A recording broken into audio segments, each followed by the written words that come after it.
taramna uksabaga loinana panthoi mangang na ikokno na khurumchari ngasi su mahausagum mayamgi damakta yamna nungairaba pungawari ama amu uduna lakchari wari asibu thabirakpana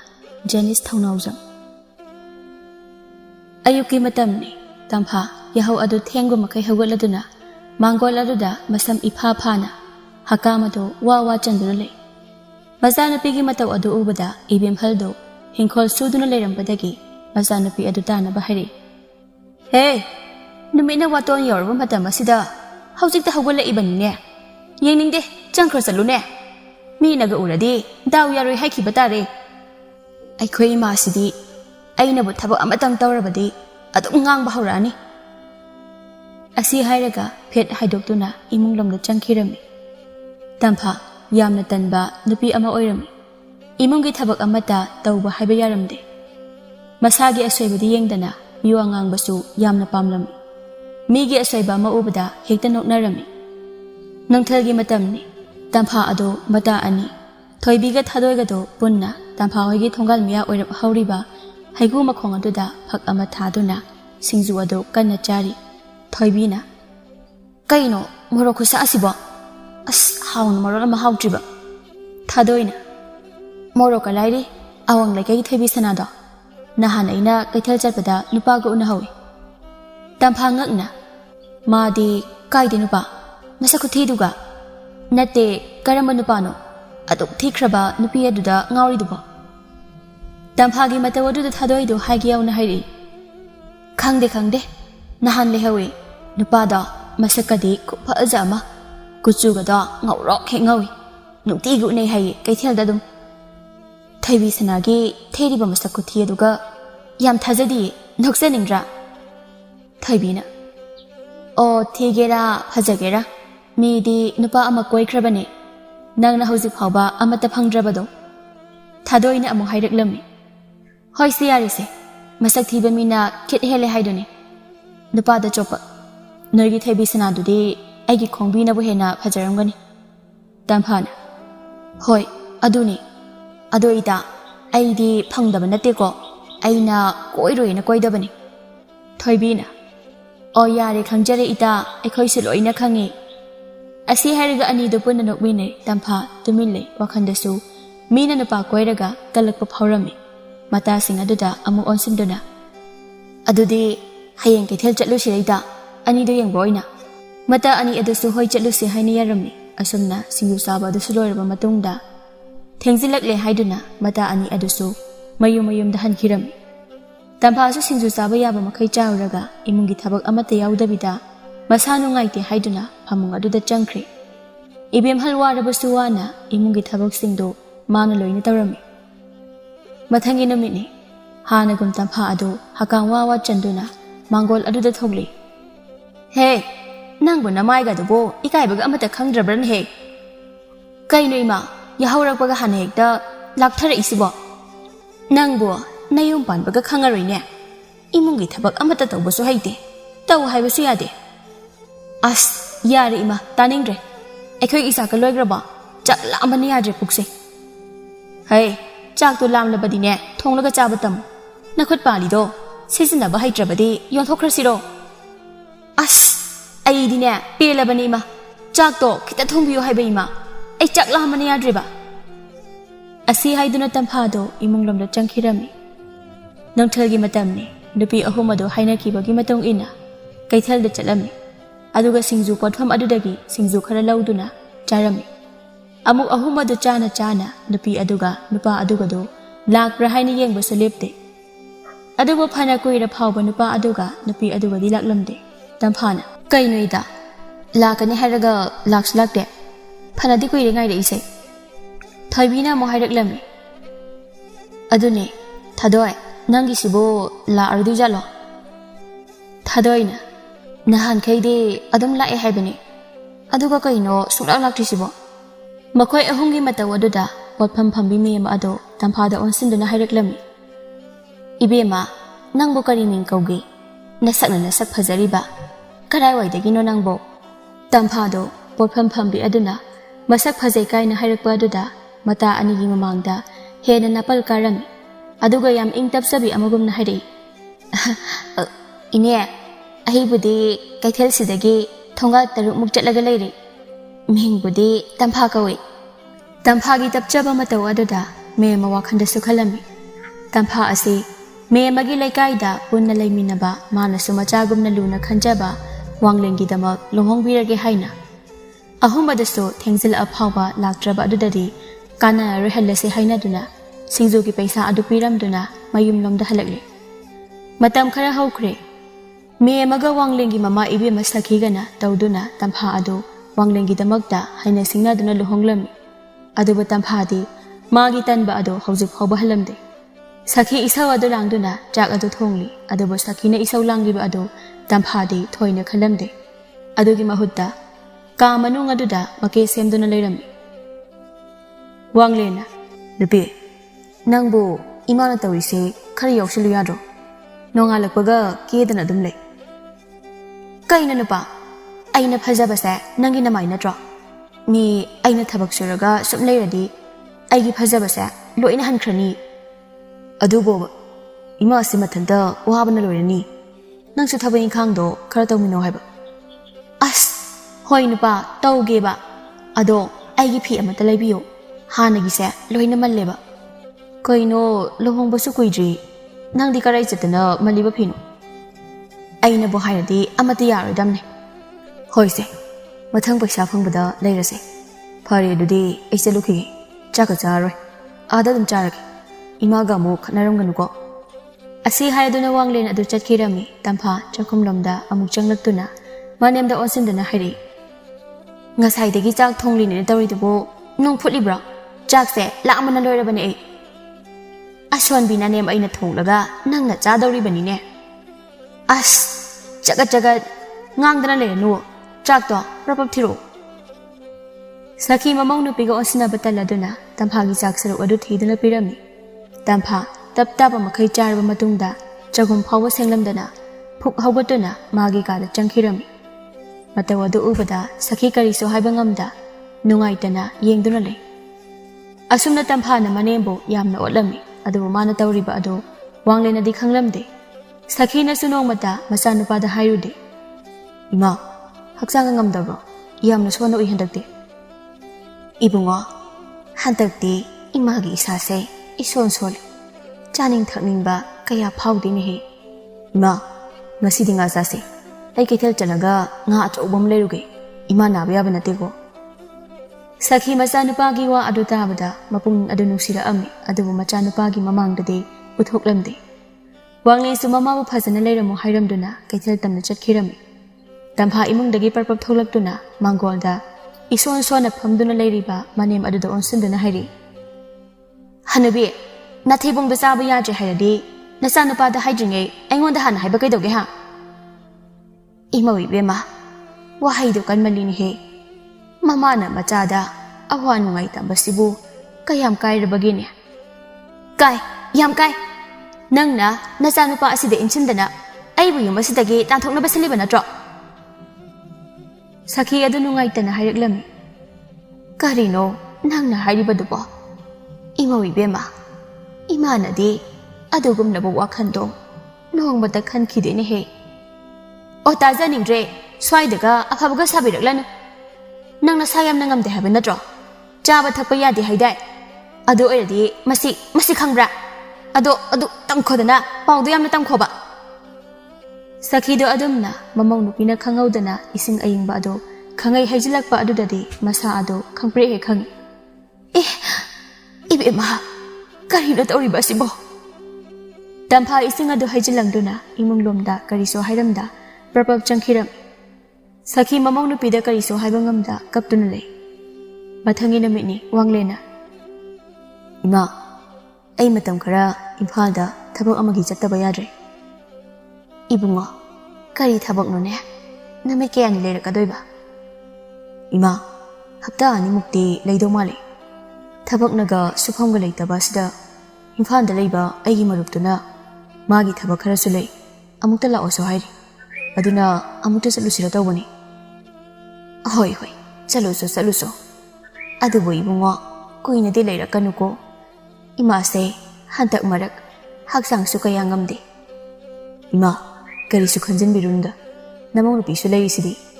ꯑꯩꯁꯨ ꯌꯥꯔꯤꯕ ꯃꯈꯩ ꯀꯨꯏꯅ ꯂꯩꯇꯅꯕ ꯍꯣꯠꯅꯔꯛꯀꯦ ꯍꯣꯏ ꯍꯣꯏ ꯐꯔꯦ ꯐꯔꯦ ꯑꯗꯣ ꯏꯕꯨꯡꯉꯣ ꯆꯠꯄꯅ ꯀꯔꯤ ꯅꯨꯃꯤꯠꯇ ꯆꯠꯀꯦ ꯈꯜꯂꯤꯕ ꯏꯃꯥ ꯍꯣꯔꯦꯟ ꯆꯥꯛ ꯇꯣꯛꯂꯒ ꯑꯗꯨꯝ ꯆꯠꯂꯒꯦ ꯈꯜꯂꯤ ꯇꯝꯐꯥ ꯃꯅꯦꯝꯒ ꯃꯄꯨꯔꯣꯏꯕꯒꯅ ꯁꯥꯟꯅꯔꯤꯕ ꯋꯥꯔꯤ ꯑꯗꯨ ꯃꯥꯁꯨ ꯀꯥ ꯃꯅꯨꯡ ꯑꯗꯨꯗꯒꯤ ꯇꯥꯔꯝꯃꯤ ꯃꯄꯨꯔꯣꯏꯕꯅ ꯌꯨꯝ ꯊꯥꯗꯣꯛꯇꯨꯅ ꯆꯠꯈ꯭ꯔꯅꯤ ꯈꯟꯕꯗ ꯃꯥꯗꯤ ꯂꯩꯀꯥꯏ ꯀꯣꯏꯕ ꯐꯪꯂꯅꯤ ꯈꯟꯗꯨꯅ ꯌꯥꯝꯅ ꯍꯔꯥꯎꯔꯝꯃꯤ ꯑꯗꯨꯒ ꯃꯅꯦꯝ ꯑꯗꯨꯕꯨꯁꯨ ꯃꯥꯅ ꯉꯥꯡꯕ ꯆꯩꯕ ꯐꯨꯕꯗ ꯑꯌꯦꯠꯄ ꯂꯩꯔꯔꯣꯏ ꯍꯥꯏꯅ ꯈꯜꯂꯝꯃꯤ ꯃꯤꯡꯁꯦꯜ ꯃꯃꯥꯡ ꯑꯗꯨꯗ ꯂꯩꯔꯝꯕ ꯑꯗꯨꯗꯒꯤ ꯆꯥꯛꯈꯨꯝ ꯆꯪꯗꯨꯅ ꯆꯥꯛ ꯑꯗꯨ ꯇꯟꯅ ꯇꯟꯅ ꯊꯣꯡꯂꯝꯃꯤ ꯉꯥꯏꯍꯥꯛꯀꯤ ꯃꯇꯨꯡ ꯆꯥꯛ ꯑꯗꯨꯁꯨ ꯂꯣꯏꯔꯗꯨꯅ ꯃꯈꯣꯏ ꯄꯨꯟꯅ ꯆꯥꯔꯝꯃꯤ ꯆꯥꯛ ꯇꯣꯛꯂꯕ ꯃꯇꯨꯡꯗ ꯋꯥꯡꯂꯦꯟ ꯏꯝꯐꯥꯜ ꯆꯠꯅꯕꯒꯤꯗꯃꯛꯇ ꯂꯣꯏꯁꯤꯟꯕ ꯂꯣꯏꯔꯗꯨꯅ ꯊꯣꯛꯂꯛꯑꯝꯃꯤ ꯅꯨꯄꯤ ꯏꯃꯥꯁꯦ ꯃꯁꯥꯁꯦ ꯀꯌꯥ ꯅꯨꯡꯉꯥꯏꯇꯦ ꯍꯥꯏ ꯅꯪ ꯐꯖꯅ ꯌꯦꯡꯁꯤꯜꯂꯝꯃꯨ ꯑꯩꯁꯨ ꯀꯣꯏꯔꯛꯂꯣꯏꯗ ꯇꯝꯐꯥꯗꯣ ꯃꯅꯦꯝꯕꯨ ꯌꯥꯝꯅ ꯅꯨꯡꯁꯤꯕ ꯁꯥꯗꯨꯅ ꯍꯥꯏꯔꯛꯏ ꯅꯨꯄꯥ ꯑꯗꯨꯒꯤꯗꯤ ꯀꯔꯤꯁꯨ ꯈꯜꯂꯨꯅꯨ ꯑꯩ ꯂꯩꯔꯤꯕ ꯑꯁꯤꯗꯤ ꯏꯃꯥꯒꯤ ꯅꯨꯡꯉꯥꯏꯇꯕ ꯈꯨꯗꯤꯡ ꯑꯩꯅ ꯂꯣꯏꯅ ꯌꯦꯡꯁꯤꯟꯖꯒꯦ ꯋꯥꯡꯂꯦꯟ ꯃꯥꯒꯤ ꯅꯨꯄꯤꯒꯤ ꯋꯥꯗꯨ ꯇꯥꯕꯗ ꯌꯥꯝꯅ ꯍꯔꯥꯎꯔꯝꯃꯤ ꯃꯥꯒꯤ ꯅꯨꯄꯤꯕꯨ ꯃꯃꯣꯟ ꯅꯣꯛꯇꯨꯅ ꯅꯨꯡꯁꯤꯅ ꯌꯦꯡꯉꯤ ꯑꯗꯨꯒ ꯐꯔꯦ ꯑꯗꯨꯗꯤ ꯑꯩ ꯑꯃꯨꯛ ꯆꯠꯂꯨꯈꯤꯒꯦ ꯐꯖꯅ ꯏꯃꯥꯒ ꯂꯩꯃꯤꯟꯅꯔꯝꯃꯨꯀꯣ ꯑꯁꯤ ꯍꯥꯏꯗꯨꯅ ꯋꯥꯡꯂꯦꯟ ꯑꯗꯨ ꯆꯠꯈꯤꯔꯝꯃꯤ ꯇꯝꯐꯥ ꯋꯥꯡꯂꯦꯟꯅ ꯍꯦꯛ ꯆꯠꯈꯤꯕꯒ ꯏꯃꯨꯡ ꯑꯗꯨꯗ ꯆꯪꯈꯤꯔꯝꯃꯤ ꯑꯗꯨꯒ ꯃꯅꯦꯝꯗ ꯑꯣꯟꯁꯤꯟꯗꯨꯅ ꯇꯥꯕ꯭ꯔꯥ ꯑꯩꯅꯦ ꯊꯕꯛ ꯆꯠꯂꯨꯒꯦ ꯑꯩꯅ ꯍꯜꯂꯛꯄꯗꯅꯦ ꯅꯨꯡꯗꯥꯡꯒꯤ ꯆꯥꯛ ꯂꯣꯏꯔꯝꯒꯗꯕꯅꯦ ꯍꯦꯛ ꯂꯣꯏꯔꯝꯗ꯭ꯔꯕ ꯍꯅꯨꯕꯤ ꯅꯪ ꯅꯥꯇꯩ ꯆꯥꯔꯣꯏ ꯁꯤ ꯍꯥꯏꯔꯝꯗꯨꯅ ꯇꯝꯐꯥꯗꯣ ꯊꯣꯡꯒꯥꯜꯂꯣꯝꯗ ꯊꯣꯛꯈꯤꯔꯝꯃꯤ ꯁꯈꯤ ꯋꯥꯈꯟꯗ ꯈꯜꯂꯤ ꯑꯣꯟꯊꯣꯛꯄꯅꯤꯗꯀꯣ ꯑꯩꯒꯤ ꯏꯃꯧꯁꯦ ꯑꯩꯅ ꯃꯥꯕꯨ ꯀꯅꯥꯅꯣ ꯀꯔꯤꯅꯣ ꯈꯪꯗꯅ ꯃꯄꯥꯜ ꯊꯣꯡꯒꯤ ꯐꯖꯕ ꯈꯛ ꯌꯦꯡꯂꯨꯕ ꯑꯩꯒꯤ ꯏꯔꯥꯟꯅꯤ ꯏꯔꯥꯟ ꯑꯩ ꯀꯅꯥꯗꯁꯨ ꯋꯥꯔꯧꯗꯦ ꯑꯁꯤ ꯈꯟꯗꯨꯅ ꯁꯈꯤ ꯑꯗꯨ ꯅꯤꯡꯉꯝꯗꯅ ꯀꯞꯂꯤ ꯁꯣꯝꯗꯁꯨ ꯇꯝꯐꯥ ꯑꯗꯨ ꯂꯩꯀꯥꯏ ꯑꯗꯨ ꯁꯤꯟꯕ ꯊꯨꯡꯅ ꯆꯠꯇꯨꯅ ꯃꯥꯒꯨꯝꯅ ꯁꯨꯅꯤꯡꯗꯕꯤ ꯃꯧ ꯈꯔ ꯄꯨꯟꯗꯨꯅ ꯃꯤꯋꯥ ꯉꯥꯡꯅꯔꯝꯃꯤ ꯃꯧ ꯑꯃꯅ ꯇꯝꯐꯥ ꯅꯪꯗꯤ ꯅꯨꯡꯉꯥꯏꯖꯔꯝꯅꯤꯗꯀꯣ ꯏꯃꯨꯡꯒꯤ ꯊꯕꯛ ꯍꯥꯏꯔ ꯅꯣꯏ ꯅꯅꯦꯝꯄꯣꯛꯅ ꯂꯣꯏꯅ ꯇꯧꯔꯦ ꯅꯪꯒꯤ ꯅꯨꯄꯥ ꯍꯥꯏꯔ ꯌꯨꯝꯗ ꯂꯩꯇ꯭ꯔꯦ ꯇꯝꯐꯥ ꯍꯩ ꯃꯦꯠꯄ ꯑꯗꯨ ꯆꯥꯅ ꯆꯥꯅ ꯀꯥꯏꯗꯦꯅꯣꯗ ꯏꯆꯦ ꯍꯅꯨꯕꯤꯅꯤꯅ ꯁꯨꯅꯤꯡꯗꯕꯅ ꯑꯩꯈꯣꯏ ꯅꯨꯄꯥꯕꯨꯗꯤ ꯉꯁꯤꯗ ꯆꯠꯈꯤꯗ ꯉꯥꯏꯔꯤꯌꯦ ꯃꯥ ꯂꯩꯔꯗꯤꯅꯦ ꯑꯩꯈꯣꯏ ꯏꯅꯦꯝꯄꯣꯛꯇꯒꯅꯦ ꯉꯥꯡꯂꯨꯕ ꯌꯥꯕ ꯅꯠꯇꯦ ꯃꯧ ꯑꯃꯅ ꯑꯃꯨꯛ ꯑꯩꯈꯣꯏꯒꯤꯗꯤꯅꯦ ꯋꯥꯒ ꯑꯃꯐꯥꯎ ꯍꯥꯏꯕ ꯌꯥꯕ ꯅꯠꯇꯦ ꯏꯅꯦꯝꯄꯣꯛꯅꯤꯅ ꯃꯆꯤꯟꯁꯤꯅ ꯈꯨꯀꯟ ꯑꯃ ꯊꯕꯛꯀꯅꯦ ꯃꯅꯥ ꯑꯃ ꯐꯥꯎꯕ ꯇꯧ ꯍꯥꯏꯕ ꯌꯥꯗꯦ ꯇꯝꯐꯥꯅ ꯅꯨꯄꯤ ꯑꯩꯈꯣꯏꯅ ꯌꯨꯝ ꯄꯥꯜꯂꯤꯁꯤꯕꯨ ꯃꯈꯣꯏꯒꯤ ꯃꯤꯅꯥꯏ ꯑꯣꯏꯅꯕ ꯅꯠꯇꯦ ꯈꯔꯁꯨ ꯈꯪꯍꯟꯒꯗꯕꯅꯤ ꯀꯩꯅꯣ ꯃꯧ ꯑꯗꯨꯅ ꯑꯃꯨꯛ ꯈꯪꯗꯦ ꯑꯩꯒꯤ ꯂꯥꯏꯕꯛꯁꯤꯅ ꯀꯃꯥꯏꯅ ꯇꯧꯕꯅꯣ ꯏꯅꯦꯝꯕꯣꯛ ꯐꯠꯇꯕꯤ ꯆꯤꯡꯒꯟꯕꯤ ꯑꯃ ꯍꯦꯛ ꯊꯦꯡꯅꯩꯗꯣ ꯇꯧꯔꯦ ꯑꯁꯨꯝꯅ ꯁꯨꯅꯤꯡꯗꯕꯤ ꯃꯧꯁꯤꯡꯗꯨꯒ ꯋꯥꯊꯤ ꯉꯥꯡꯕ ꯌꯥꯕ ꯉꯥꯡꯅꯔꯕ ꯃꯇꯨꯡꯗ ꯅꯨꯃꯤꯠ ꯇꯥꯁꯤꯜꯂꯛꯄ ꯃꯝꯂꯤ ꯃꯝꯂꯤ ꯇꯧꯔꯛꯄ ꯑꯗꯨꯋꯥꯏꯗ ꯇꯝꯐꯥꯗꯣ ꯃꯌꯨꯝꯗ ꯍꯟꯖꯤꯜꯂꯛꯑꯝꯃꯤ ꯑꯗꯨꯒ ꯆꯥꯛꯈꯨꯝ ꯑꯗꯨꯗ ꯆꯪꯉꯛꯇꯨꯅ ꯏꯃꯥ ꯆꯥꯛꯇꯨꯕꯨ ꯍꯧꯖꯤꯛ ꯐꯥꯎꯕ ꯂꯣꯏꯗ꯭ꯔꯤꯕꯣ ꯂꯥꯛꯑꯝꯕꯅ ꯂꯣꯏꯔꯀꯥꯟꯗ ꯁꯤꯗ ꯏꯃꯧ ꯏꯕꯦꯝꯃ ꯂꯣꯏꯔꯦ ꯏꯃꯥ ꯊꯤꯔꯛꯂꯒꯦ ꯑꯁꯤ ꯍꯥꯏꯗꯨꯅ ꯆꯥꯛ ꯆꯥꯂꯨꯛ ꯑꯗꯣ ꯇꯝꯐꯥꯒꯤ ꯃꯅꯥꯛꯇ ꯊꯥꯡꯖꯤꯜꯂꯤ ꯀꯔꯤꯅꯣ ꯍꯦꯟꯖꯥꯡꯁꯤꯗꯤ ꯁꯤꯕꯨ ꯍꯦꯟꯖꯥꯡꯅꯤꯅ ꯀꯥꯡꯁꯣꯏ ꯊꯣꯡꯂꯤꯅꯤꯅ ꯃꯍꯤ ꯏꯔꯥꯡ ꯍꯦꯛ ꯂꯥꯡꯂꯗꯅ ꯁꯤꯕꯨ ꯍꯦꯟꯖꯥꯡꯅꯤꯅ ꯊꯣꯡꯂꯤꯕꯁꯤꯕꯨ ꯑꯩꯗꯤꯅꯦ ꯆꯥꯛꯅꯒ ꯆꯥꯛ ꯂꯥꯝꯕꯅꯦ ꯁꯤꯗꯤ ꯅꯪ ꯑꯣꯏꯅ ꯍꯦꯛ ꯆꯥꯔꯣ ꯈꯪꯕ꯭ꯔꯥ ꯑꯗꯣ ꯍꯅꯨꯕꯤ ꯅꯪ ꯏꯃꯥ ꯑꯁ ꯀꯔꯤꯅꯣ ꯇꯧꯔꯤꯕꯁꯤꯕꯨ ꯇꯝꯐꯥ ꯍꯦꯟꯖꯥꯡ ꯇꯦꯡꯀꯣꯠ ꯑꯗꯨ ꯁꯈꯤꯒꯤ ꯃꯀꯣꯛꯇ ꯄꯨꯂꯞ ꯍꯩꯖꯤꯜꯂꯝꯃꯤ ꯁꯈꯤ ꯃꯃꯥꯏ ꯃꯃꯤꯠ ꯑꯗꯨ ꯄꯨꯡꯁꯥ ꯍꯦꯛ ꯁꯥꯔꯦ ꯄ꯭ꯔꯞ ꯃꯅꯤꯡ ꯊꯣꯡ ꯑꯗꯣꯝꯗ ꯆꯦꯟꯊꯣꯛꯇꯨꯅ ꯃꯃꯥꯏ ꯑꯗꯨ ꯏꯁꯤꯡ ꯊꯟꯅ ꯌꯥꯎꯔꯤꯕ ꯕꯥꯔꯇꯤꯟ ꯑꯗꯨꯗ ꯂꯨꯞꯁꯤꯜꯂꯤ ꯇꯝꯐꯥ ꯌꯦꯡꯅꯤꯡꯗꯦ ꯍꯥꯏꯕꯒꯨം ꯊꯋꯥꯏ ꯏꯁꯥ ꯁꯥꯗꯨꯅ ꯍꯟꯅ ꯌꯦꯡꯂꯝꯗ ꯃꯥꯒꯤ ꯀꯥꯗ ꯆꯪꯈꯤꯔꯝꯃꯤ ꯁꯈꯤ ꯃꯃꯥꯏ ꯑꯗꯨ ꯁꯥꯕ ꯈꯔ ꯐꯔꯕ ꯃꯇꯨꯡꯗ ꯂꯩꯕꯥꯛ ꯃꯈꯥ ꯑꯗꯨꯗ ꯐꯝꯊꯗꯨꯅ ꯃꯈꯣꯟ ꯊꯣꯛꯅ ꯀꯞꯂꯝꯃꯤ ꯑꯁꯨꯝꯅ ꯃꯇꯝ ꯈꯔ ꯑꯃꯁꯨ ꯍꯧꯈ꯭ꯔꯦ ꯇꯝꯐꯥꯅ ꯁꯈꯤꯕꯨ ꯑꯣꯠꯄꯗꯤ ꯂꯦꯞꯂꯝꯗꯦ ꯅꯣꯡꯉꯥꯟꯕꯗꯒꯤ ꯆꯠꯈ꯭ꯔꯒ ꯅꯨꯃꯤꯠ ꯇꯥꯔꯒ ꯍꯟꯖꯤꯜꯂꯛꯄ ꯑꯁꯤ ꯇꯝꯐꯥꯒꯤ ꯍꯩꯅꯕꯤ ꯑꯣꯏꯔꯛꯂꯤ ꯑꯌꯨꯛꯅꯤ ꯇꯝꯐꯥꯅ ꯑꯣ ꯏꯃꯥ ꯀꯔꯥꯏ ꯆꯠꯈ꯭ꯔꯒꯦ ꯃꯁꯤꯒꯤ ꯍꯅꯨꯕꯤꯁꯤꯕꯣ ꯑꯩꯗꯤꯅꯦ ꯈꯣꯏꯗꯧꯒꯁꯤ ꯍꯦꯛ ꯁꯥꯎꯒꯠꯂꯤꯗ ꯏꯕꯦꯝꯃ ꯏꯃꯥ ꯃꯅꯤꯡꯗ ꯏꯔꯨꯖꯔꯨꯕꯅꯤ ꯀꯩꯗꯧꯔꯨꯕꯒꯦ ꯅꯪꯕꯣ ꯑꯩꯅ ꯉꯔꯥꯡ ꯏꯃꯥꯗ ꯑꯩ ꯊꯕꯛ ꯆꯠꯊꯣꯛꯀꯅꯤ ꯏꯁꯤꯡ ꯑꯁꯥꯕꯗꯣ ꯈꯤꯇ ꯂꯨꯝꯃꯨ ꯍꯥꯏꯕ ꯅꯠꯇ꯭ꯔꯣ ꯍꯥ ꯏꯕꯦꯝꯃ ꯀꯨꯏꯔꯣꯏꯗ ꯏꯃꯥ ꯐꯠ ꯂꯨꯝꯂꯛꯀꯦ ꯌꯥꯝ ꯊꯨꯅ ꯂꯨꯝꯂꯒ ꯄꯨꯈ꯭ꯔꯤ ꯃꯄꯥꯟꯗ ꯄꯨꯔꯛꯎ ꯑꯩ ꯊꯦꯡꯂꯕꯅꯤ Sakhi ahanga oisilakpaga kaiga masa adusu ison soli chatpa phawba phajana ngamdrabani adubu ngamdraba sungamdana mamong nupigi ising ado sing hawatuna amuk sahali ngahaki matung ising ado su saraduna bartin amada haidoktuna pukri mapal adu tamna puri Sakhi makhong adu su thangba ngamboi ngamdaboy wana purakpo oibana pukri mapal adu yawramdai adwaida tusinduna ising ado khara haidokre madu ubada tampha famnabadagi phuk hawatuna Sakhi manak tamna sauna lai aduga kaino tawriduna ha ising bartil ama sifawba thangba ngamdrabani ne hanubina ha aina thabo amatang chatke tawbasida chalhaningdana tawgero tawriba natro nangi sa ibema ima khongkhom khajik chahaudre ima amuk thuna lumlake karigi lumlakpa ha masi khangbra dana asi haiduna bartin aduda yawriba ising asaba khara ado Sakhi gi masada haijali Sakhi asaba ado khangba ngamdraduna o khongbu makai ukri mapal aduda kapi Hanubi nang na sija khrone kari bukana rige nang amale haidana yengjan dire Tampha imung ramda sauna changkhirami Sakhi upai leita mapure bu ningsing duna kapli Makhoi babu nang ai itausi bu yengba ngamli bra masiro Imau laglaga nungay gani haina kaluba sibo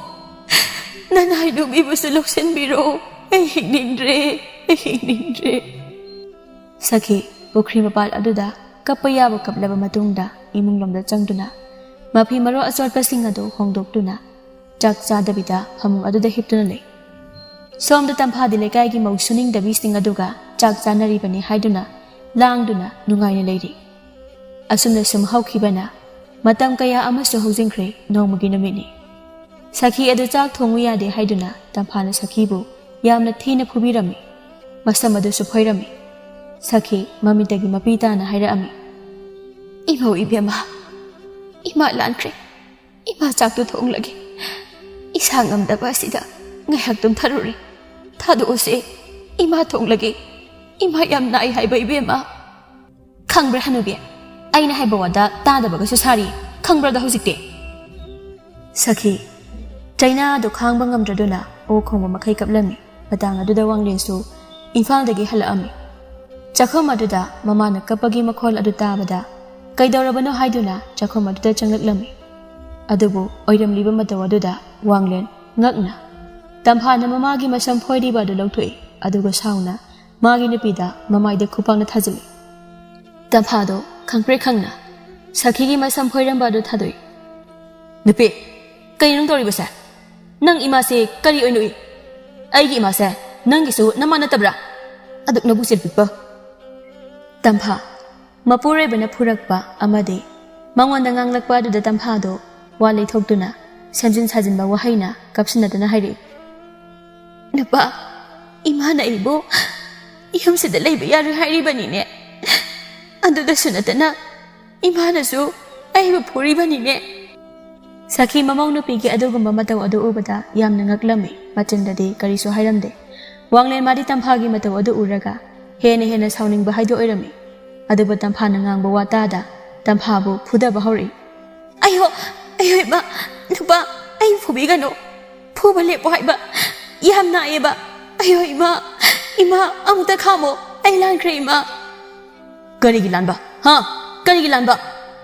Asi haiduna tampha bu taptaba makai phudarami tampha su o khongbu makai kaplami Sakhi mamong nupi gi mataw adu yengba ngamdraduna machanupa bu khamlami imagi bungo yari to imau se sibatare yari to nangbo wanglen phuramba adu lepladuna tampha da onsindana hairi nang imada yamthuna lala hana khurum khoiram haibane natradi ngasiba napam sakadabne ima ai lale Namau apa kari su khantha bangam jaudre Namau yamna lan krima Namau bang abi ima Sakhi su mamita irachen mamong nu pibonang sina konsin birami asuna tampha su gyan ta aduna imungi thaba inkhang pumba mana loine tawrami lekai koi bu su satkhidre Sakhi bu su luna nungsina tawirami asuna tampha na gyan tarakpa adudagidi imong ado yamna nungai na pankirami